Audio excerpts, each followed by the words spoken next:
Welcome to this week's episode of Analyzing Chazal. This week we'll be analyzing the commentary of Rashi on this week's Parsha, Parshas Vayishlach. Let's go to the Pasuk. Perek Lamed Beis, Pasuk Test. The Pasuk says, Vayomer Yavo Esav el Machaneh Achas v'hikahu, V'haya Machaneh Nishar Lifleita.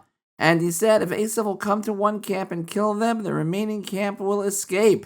Rashi. Hiskin atzmo lishloshat dvarim, lidoron litfila ulemilchama, lemilchama v'haya machaneh nishar lifleita. Yaakov prepared himself by doing three things. He gave Esav a gift, he prayed, and he prepared for battle. We learn that he prepared for battle from the words the remaining camp would escape. The hint.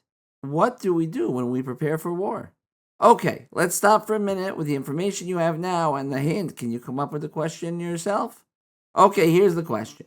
It seems from Rashi that Yaakov's preparation for war revolved around the escape plan for some of his children.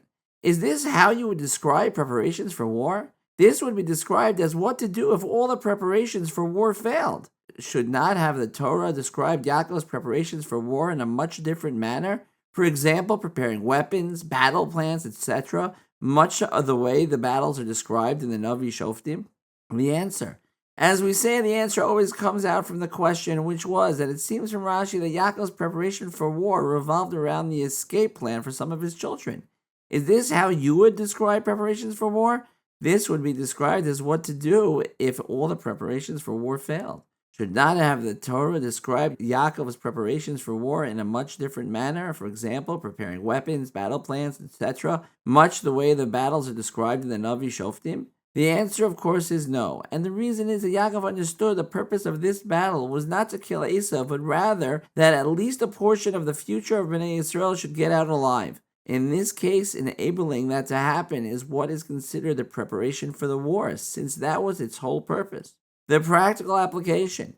In our lives, many times we have to make decisions, for example, to find a job. If we go into the decision knowing what the true purpose of the job is, which is to support our family, while leaving time to learn, do mitzvahs, etc., then we will focus on finding a job that will enable us to achieve those goals. However, if a person does not recognize what his goals are, he can easily find himself in a job that will not enable him to serve Hashem in the best way he can. This applies to many decisions we will make throughout our lives, and if we always remember to consider our true goals, we will inherently make the best decisions to maximize our lives in this world. Have a wonderful Shabbos, and we'll see you next week, or Parshas Vayeshev.